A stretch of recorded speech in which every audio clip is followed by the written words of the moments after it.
আপনারা দেখতে পাচ্ছেন আমি যশোর জেলা প্রশাসকের কার্যালয়ের সামনে দাঁড়ানো। আপনাদেরকে দেখানোর চেষ্টা করছি, এটা জেলা প্রশাসকের কার্যালয়। এখানে খুব সুন্দর একটা দৃষ্টিনন্দন একটা ভবন আছে, যেটা পূর্বে একটা রাজবাড়ি হিসাবে ব্যবহার হইতো। এখন এটা জেলা প্রশাসকের কার্যালয় হিসাবে ব্যবহার হয়। আপনারা দেখতে থাকেন। এত বড় ও এরকম দৃষ্টিনন্দন ভবন শুধু যশোর ও রাজশাহীতেই দেখতে পাবেন। এছাড়াও আছে, খুলনাতে আছে, ফরিদপুরে আছে, অন্যান্য জায়গাতেও আছে, কিন্তু যশোরের মতো এতটা না।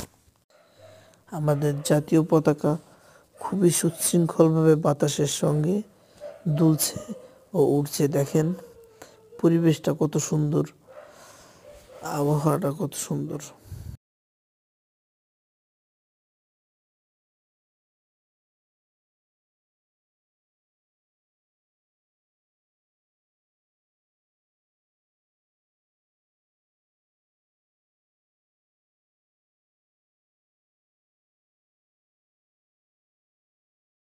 এখন আমরা চলে এসেছি যশোর সার্কিট হাউসের সামনে।